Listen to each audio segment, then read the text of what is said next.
"You don't belong in a car like this." He said it loud enough for the whole parking lot to hear. Loud enough so the two teenagers pumping gas 3 stalls over could hear it. Loud enough so the woman in the minivan had stopped, engine still running, and was staring. He said it the way certain people say certain things. Not in the heat of a moment, but as a declaration, as the naming of something they have always believed and finally found an occasion to say out loud. The woman, behind the wheel, didn't flinch. She didn't raise her voice. She didn't reach for her phone. She just looked at him, not with anger, not with fear, with the kind of stillness that belongs to people who have been through worse, much worse, who have stood in harder places than a gas station parking lot on a Tuesday morning and remained standing when the moment was over. Her hand stayed on the steering wheel at 10 and 2, exactly the way her father had taught her 41 years ago in the parking lot of a church in Meridian, Mississippi. On her left wrist, catching the September light, was a thin gold bracelet with a single charm, a small enamel magnolia blossom, the last birthday gift her mother ever gave her. Nobody in that lot moved. Nobody said a word. He had no idea who she really was. In about 12 minutes, he was going to find out, and when he did, the look on his face was going to be the kind of thing people talk about for years. Have you ever been told you didn't belong somewhere? Not because of anything you did, not because of any rule you had broken, but simply because of the way you looked. Hold that question, because that is exactly what this story is about. Let me take you back. 47 minutes earlier, the day had started the way most Tuesdays started for Evelyn Claire Marsh, up at 5:15. Coffee made in the old steel percolator she had owned since her second year of law school, because she had tried every other kind, and none of them made coffee that tasted like coffee was supposed to taste. She read 3 newspapers at the kitchen table, not on a screen, on paper with a pen, and made notes in the margins in her small, precise handwriting. She had been doing this since she was 24 years old. It was the kind of discipline that looks like a quirk until you understand where it comes from. Evelyn had grown up in a house where newspapers were sacred objects. Her father, Reverend James Marsh, had kept every paper he'd ever read, bound in string by month and year, stacked in the back bedroom of the parsonage on Oleander Street in Meridian. He told his children that a person who didn't read the news was a person who had agreed to be surprised by the world. He said it so many times it stopped sounding like advice and started sounding like scripture. Evelyn had taken it to heart in a way even her father might not have fully anticipated. She was 57 years old. She was 5 feet 4 inches tall. She drove a dark blue Lincoln Continental that she had bought with her own money and maintained with fanatical, exacting attention. Oil changes every 3,000 miles. Tires rotated every 6. The interior wiped down every Sunday evening after church. The car was 7 years old. It looked like it had been driven off the lot that morning. She lived alone in the house her parents had left her, in the older part of the city, the part that had been built before the highways came through and rearranged everything. The neighborhood had changed around her 3 times in the 50 years she'd spent in it. She had not moved with the changes. She had a garden in the backyard with climbing roses along the fence that her mother had planted in 1984. She had a porch swing out front. She had a neighborhood watch placard in the front window that she'd mounted herself, using a level, after the 3rd car on her block had been broken into in a single month. She'd also called the precinct captain directly and left a voicemail so precise and so detailed about the pattern of the incidents that the captain had called back personally, which was not something he typically did. She was precise, she was thorough. She was, on any given Tuesday morning, indistinguishable from the millions of women in this country who are up before dawn, ask nothing of the world, carry everything they carry without complaint, and go to work in buildings most people couldn't name to do, work most people don't see. She dressed that morning in a gray wool blazer, pressed to a fine edge, a white blouse with small pearl buttons, the one she kept for days with public events, dark trousers, low heels, sensible enough to stand in for 3 hours, and the gold bracelet on her left wrist, the magnolia charm catching the light every time she moved her hand. Before she left the house, She moved through her morning routine with the unhurried efficiency of someone who has performed every step of it so many thousands of times that there is no decision left in it, only motion. She watered the potted fern on the kitchen windowsill, 3 cups, the way the nursery tag had said, though she had adjusted it over 2 years of careful observation to 2.5. Because this particular plant held moisture longer than the generic instruction assumed. She locked the back door and tested the handle. She locked the front door and tested that handle. She stood on the porch for exactly long enough to feel the temperature of the morning and decide whether she needed a heavier coat, decided she did not, and went to the Lincoln. She kept it clean not out of vanity but out of principle. Her father had said, many times, that the way a person kept their car told you something true about how they kept everything else. She had decided at 25 that the story her possessions told about her was going to be accurate. Not impressive. Accurate. The Lincoln was 7 years old, paid for outright, purchased from a dealership across town after she had spent 3 weeks reading consumer reports, analyses and comparative reliability data, and one very long discussion thread on an owner's forum. She had walked into the dealership knowing the invoice price, the holdback percentage, and the financing incentives available that quarter. The salesman had attempted 3 separate upsells. She had declined each one with the same pleasant, brief, entirely immovable courtesy. She had a 9:30 meeting downtown, a 1 conference call with the state archives team, a 3:15 with 2 state senators on election infrastructure, and a 5:00 appearance at a civic awards ceremony where she was presenting a full day. She had most days. She stopped for gas at the fill and go on Westmoreland Avenue at 8:43 in the morning, because she had made a habit of never letting the tank drop below a quarter. This was her father's teaching, rooted in a story told so many times it was family mythology. Stranded in 1963 between Meridian and Jackson, on a road that was not safe to be stranded on because the car had run dry. His children had all, without exception, become people who checked the gauge. She pulled to the pump, got out of the Lincoln, inserted her card, began filling the tank. That was when she heard the siren. Not a long wail. A short, sharp burst, the kind used to get someone's attention rather than chase them. She looked up.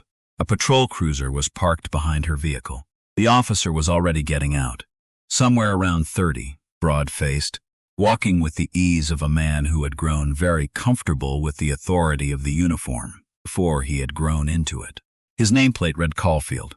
She waited. She had learned long ago that waiting is its own form of strength. License, registration, insurance, he said. No greeting, no explanation.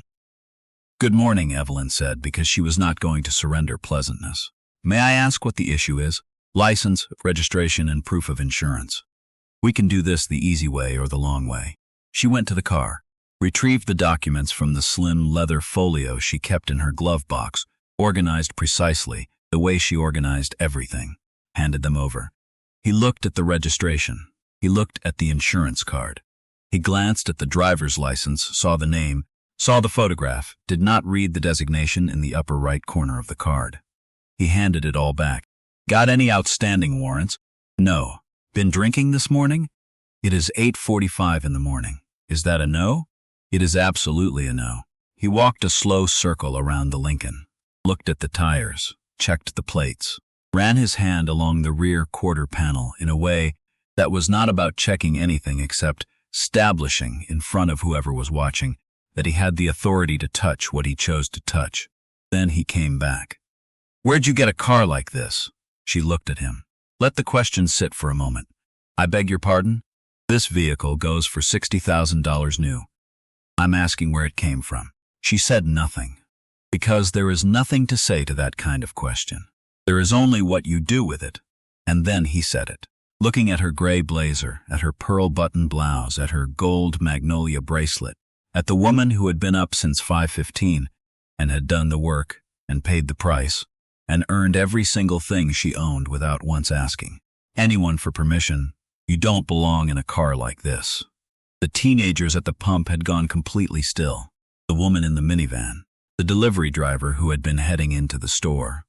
All of them frozen. The way people freeze when they hear something that is undeniably wrong, but they're not quite sure yet what to do about it. Evelyn Claire Marsh looked at Officer Caulfield. "I see," she said. That was all. She reached into her blazer pocket and looked at the time. She had 44 minutes before the 9:30.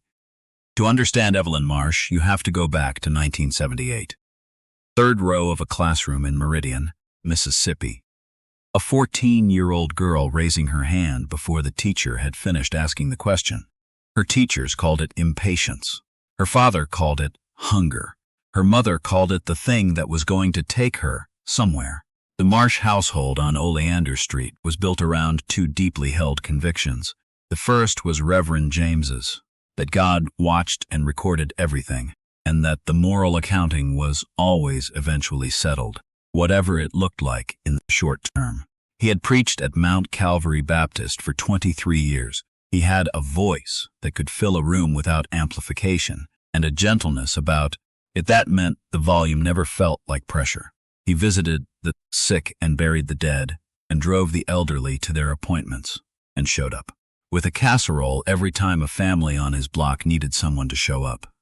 He told his children, "A man is measured by what he does when nobody is recording it."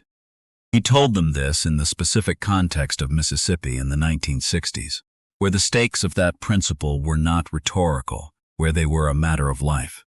The second conviction belonged to Cecilia, and it was more tactical. The first conviction tells you why you do the work.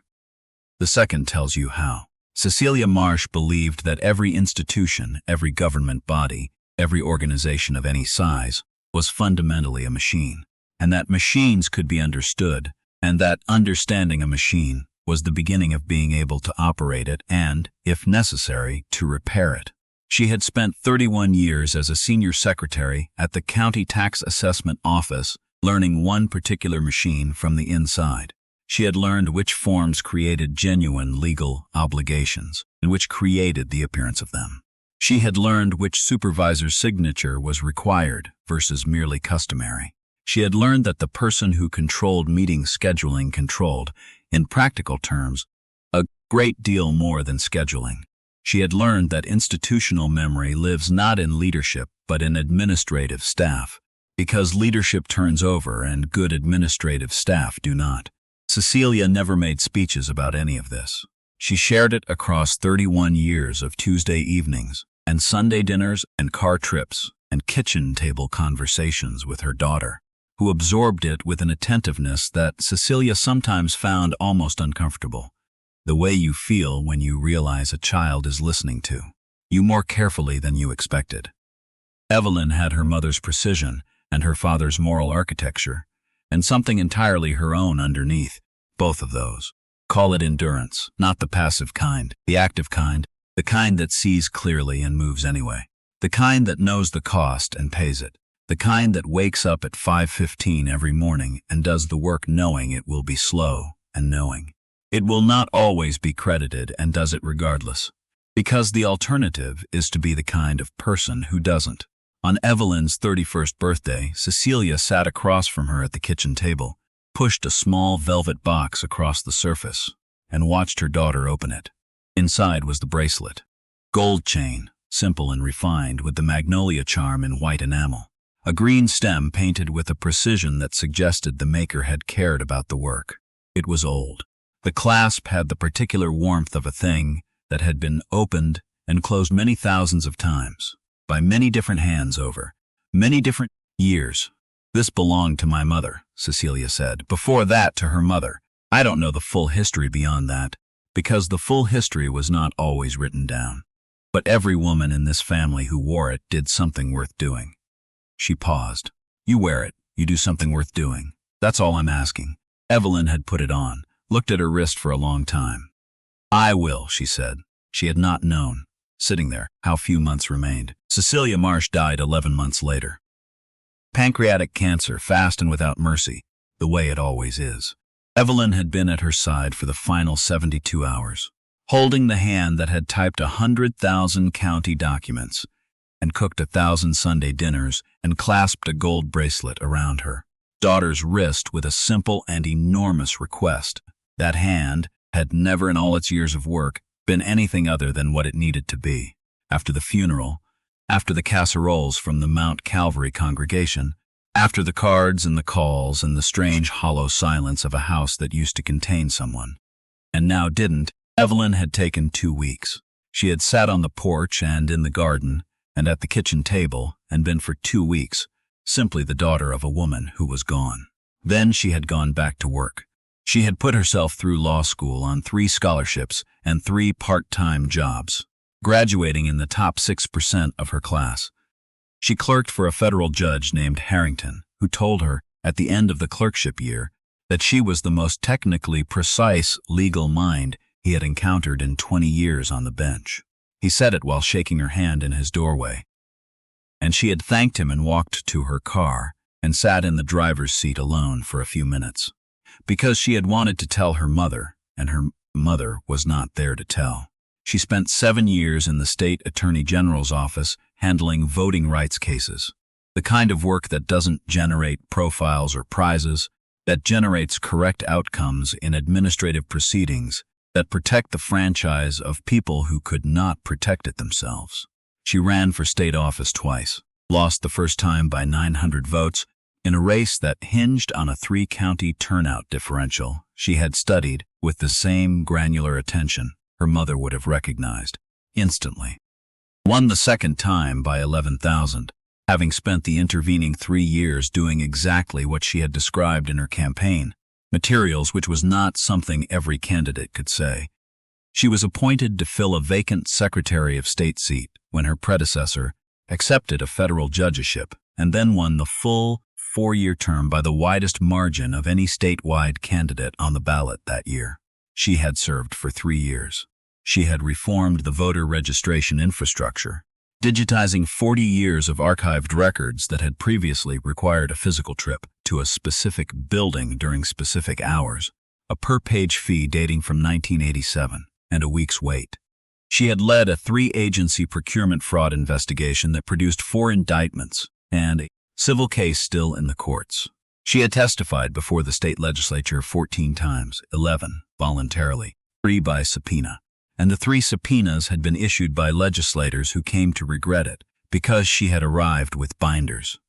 She had done all of this quietly, precisely, without drama or theater, the way her mother had done everything worth doing for 31 years at a county desk in Meridian.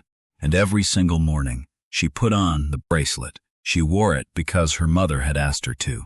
She wore it because it connected the work she was doing now to the work her mother had done, and to the work of the unnamed women before that, the ones whose names were not recorded and whose labor was not credited, who had worn the same thin chain in the world that met them and passed it forward. She wore it because on the days when the machinery was slow and the obstacles were everywhere, and the patience required felt more like suffering than like strategy, she could look at her wrist and remember that she was not the first, and that she was not doing this alone, and that the women who had carried this before her had waited longer and worked harder in circumstances that made her own look comfortable and had not given up, not one of them. She was not going to give up either, not today, not in this parking lot, not for Officer Caulfield.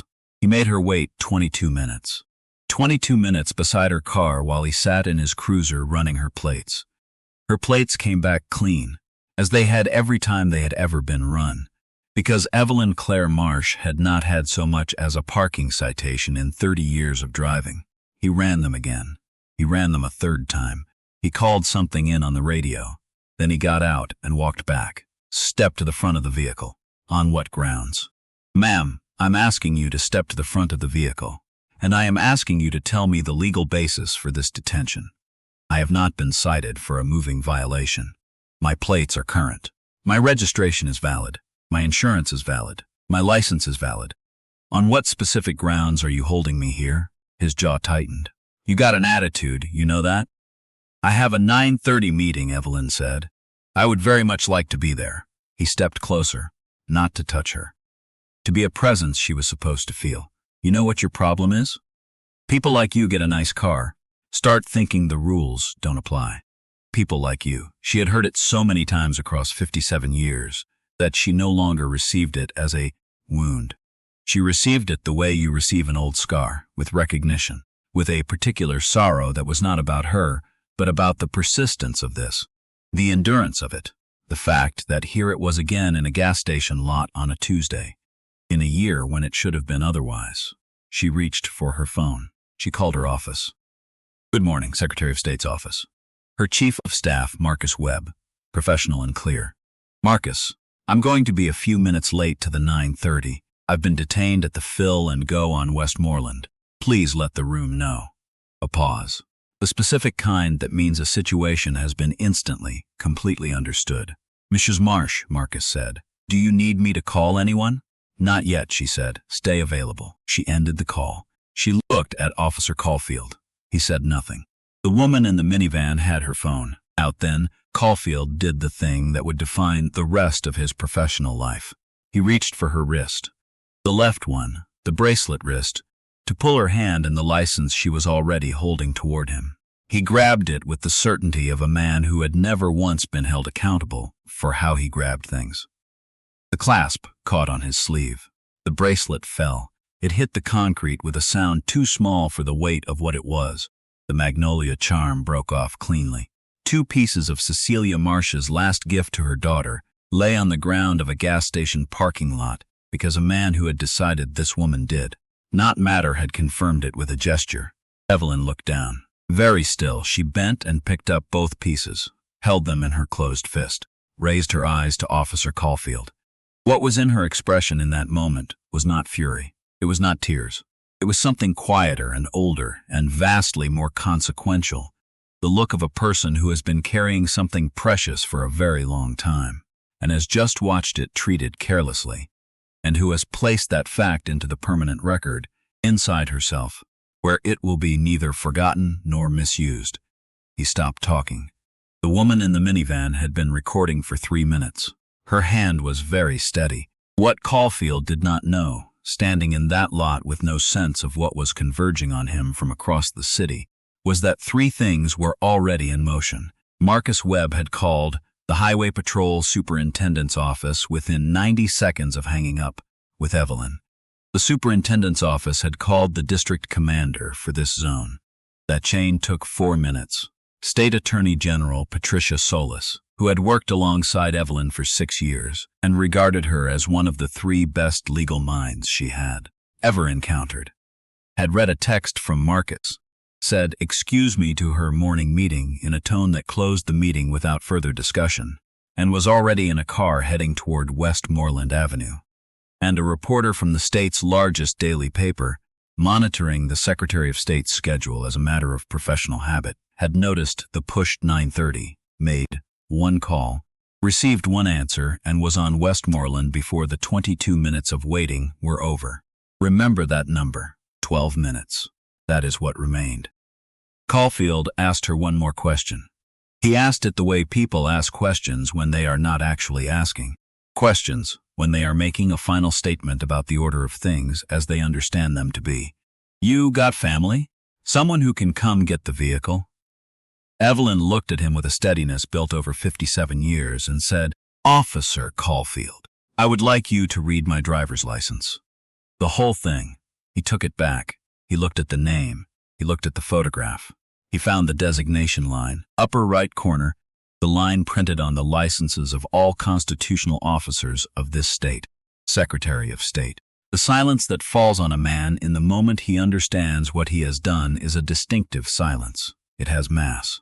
It moves through his face in sequence. Confusion, the beginning of understanding, understanding complete, and then the final stage, which is not really an expression at all, but the total removal of one, the collapse of certainty, of position, of the story he had been telling himself about this parking lot and this woman and his own role in both. His face went white. Behind him, 2 black SUVs with state government plates turned into the Fill and Go lot.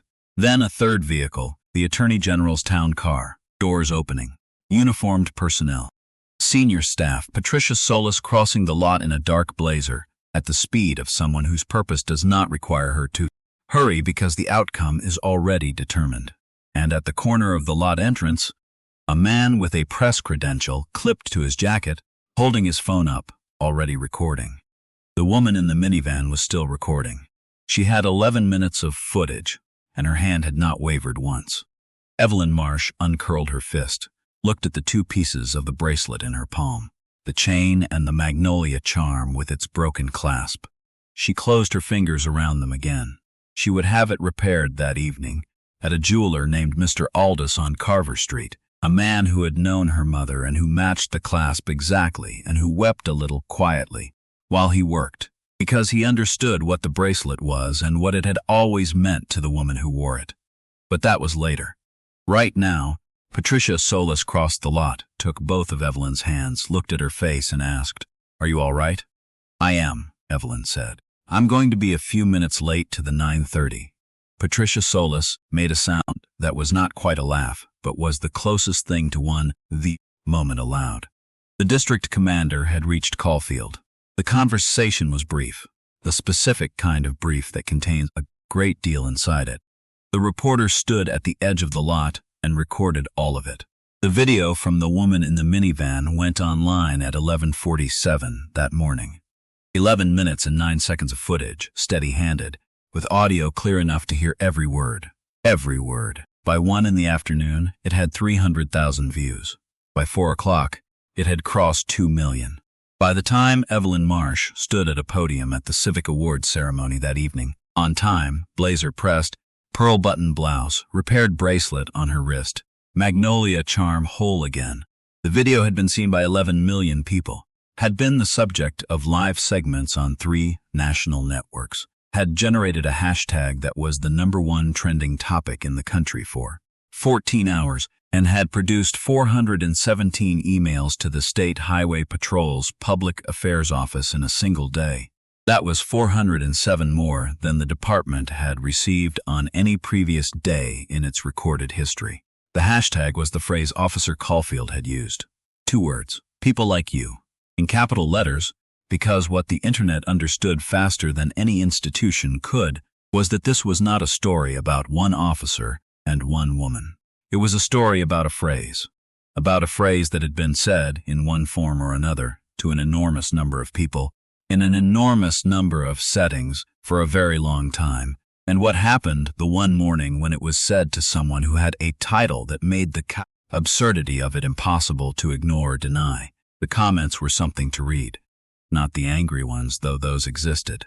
The ones that stayed with you came from people, hundreds of thousands, then millions, writing about their own mornings, their own parking lots and boardrooms and job interviews and neighborhoods, their own moments of being measured by someone who had already decided the answer. The video had become a mirror. What the mirror showed was vast and quiet and had been there long before any camera caught it. Officer Caulfield was placed on administrative leave pending internal affairs review within 4 hours of the video's first posting. The superintendent's office released a statement. Careful, neutral. The way official statements always are when they are managing something that cannot be fully managed. They were taking it seriously. The review would be thorough. They were committed to the highest standards of conduct. The review lasted 11 days. On the 12th day, Caulfield resigned. 31 years old, 4 years on the force. His union representative said, on his behalf, that he acknowledged his conduct had not met the expected standards and had chosen to resign in the department's best interests. The representative said this with the expression of a man who had spent 11 days having very hard conversations and was glad they were nearly over. It did not end there.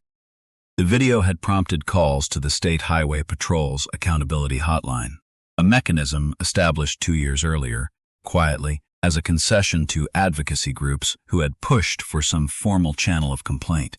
In 2 years of operation, it had never received more than 12 calls in a single month. In the 2 weeks following the video, it received 412 calls. Staff had to be reassigned to process them.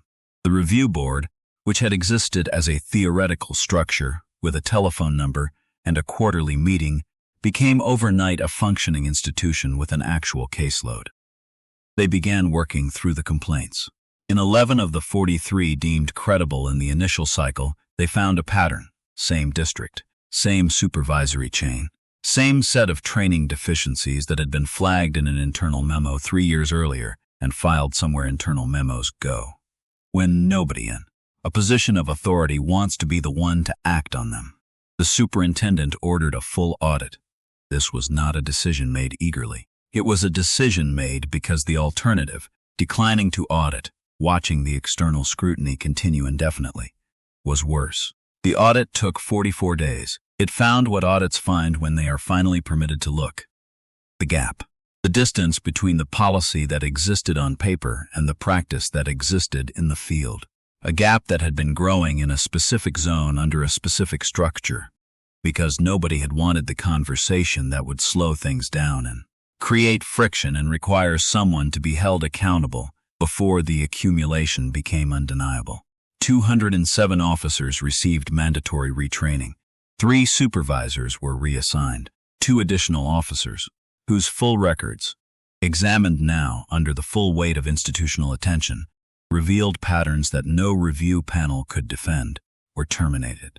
A revised use of discretion framework was drafted, piloted over 60 days in 3 districts, and formally adopted.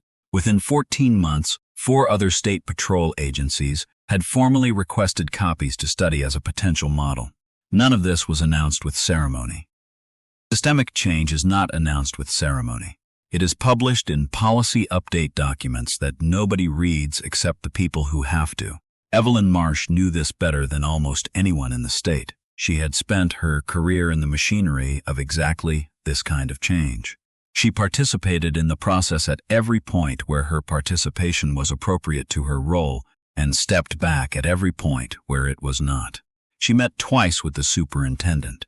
She provided a formal statement to the review board.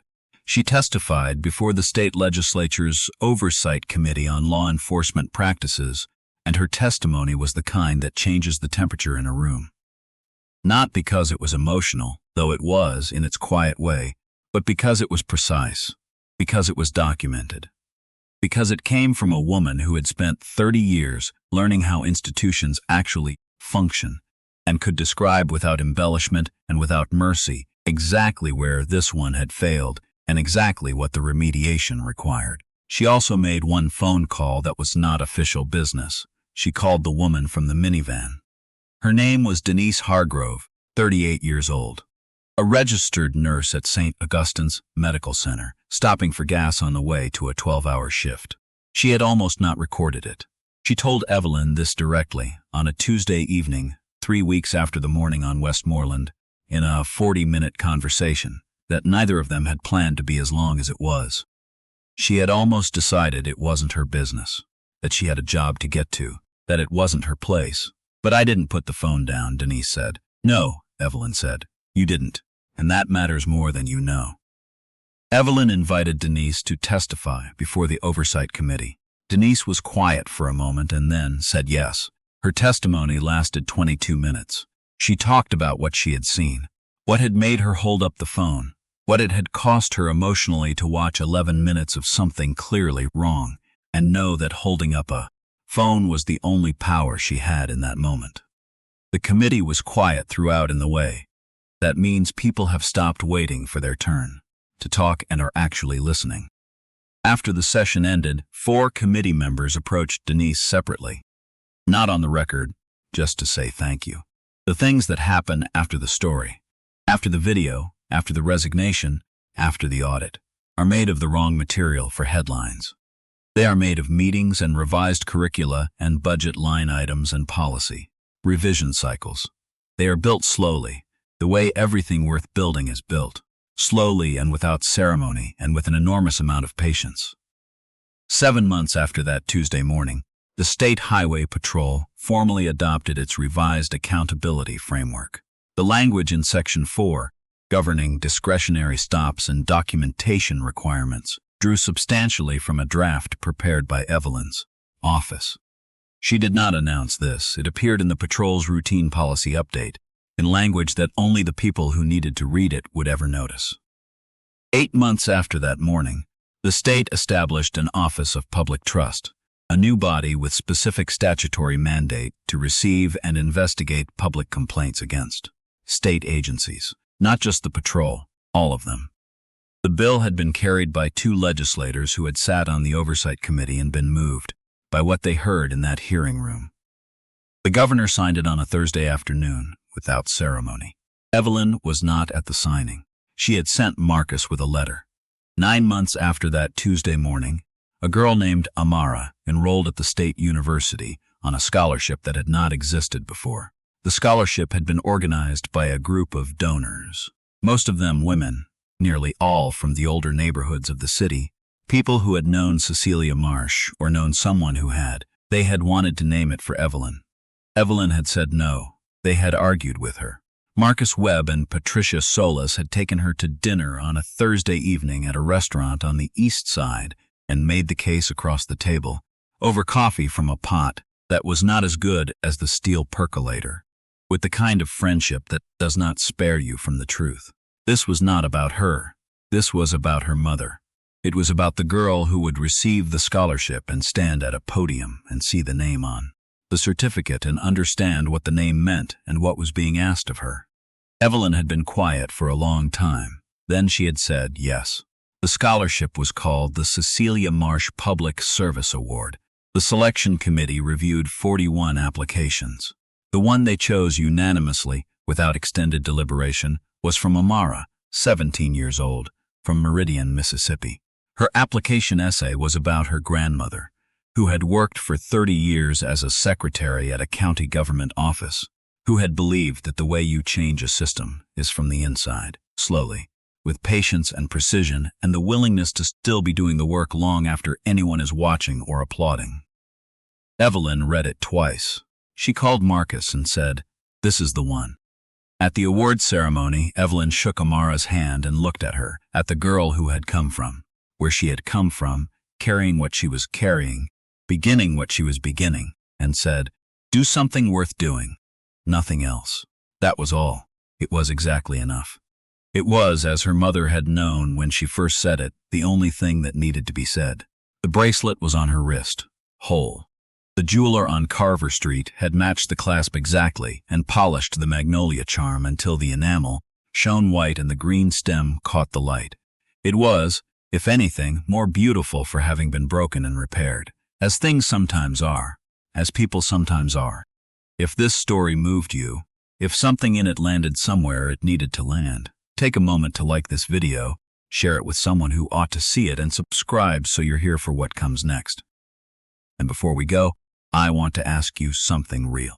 Have you ever been standing exactly where you belonged and had someone look at you and decide you didn't? Not a court case, not a title to fall back on, just you and what you knew to be true about yourself. In a moment when someone else was choosing not to see it. What did you do? I want your answer. Tell me in the comments. Here is what really gets me about this story. It is not the ending. The ending is right, and we needed it to be. But the ending is not the point. The point is the 22 minutes. 22 minutes standing beside that Lincoln in the September sun, while he ran her plates and ran them again and called it in and did everything a man does when he is searching for a reason that is not there. 22 minutes in that parking lot, beside a car she had earned, wearing a bracelet she had been given by a woman she had loved, waiting with both hands at her sides for the world to catch up to what it didn't yet know about her. Most of us in that moment would have done something, raised our voices or lowered our eyes, started recording immediately or called someone or dissolved or escalated or done any of the 100 things the pressure of a moment like that demands. We would have reacted. Because reaction is human. Because what was being done to her was unjust. And injustice has a gravity that is very difficult to resist. She did not react. She waited. She waited the way her father had taught her, a man who had lived in Mississippi in the 1960s and had measured himself by what he did when nobody was recording. She waited the way her mother had lived, 31 years at that desk, learning the machine, believing in the slow work, never once suggesting that patience and power were incompatible. She waited the way the women before them had waited, in harder circumstances, for changes that came slowly or didn't come in their lifetimes, and who kept working anyway. The bracelet broke. That is the moment I keep coming back to. The bracelet her mother gave her. The bracelet that had been her grandmother's before that and her grandmother's mother's before that in two pieces on the ground. And she bent down, picked up both pieces, closed her fist around them, and did not change her expression. Because she knew something Caulfield could not have known and would not understand until much later, that some things can be repaired. That the breaking is not the end of the story unless you decide it is. That patience is not the same as powerlessness. Patience is what you exercise when you have decided to trust the size and the permanence of what you are carrying over the noise of what is being done to you right now, in this moment, in this lot, by this person who does not know who you are. There is a word for that. I have heard it in a lot of languages. In English, the word is dignity. And dignity? In every version of this story I have ever heard, in parking lots and courthouses and county offices and church parking lots in Mississippi and in cities that were supposed to be different by now, is always, always the thing they cannot take from you. They can break the bracelet. They cannot break what the bracelet means. They cannot break 31 years of county office knowledge passed across a kitchen table to a daughter who was listening more carefully than anyone knew. They cannot break the unnamed women before Cecilia, the ones whose names are not in any record but whose chain is literally on Evelyn Marsh's wrist. They cannot break any of that. They never could. So here is what I want you to tell me, and I mean this. I want the real answer, the one that costs something to say. What is your bracelet? What is the thing you carry? The inheritance? The memory? The promise made to someone who is no longer here, that you hold on to in the world? Decides in a parking lot or an office or a look across a room that you don't belong where you are? What is the thing that keeps your hands at 10 and 2 when everything in the moment is telling you to let go of the wheel? Tell me what it is. I'm listening.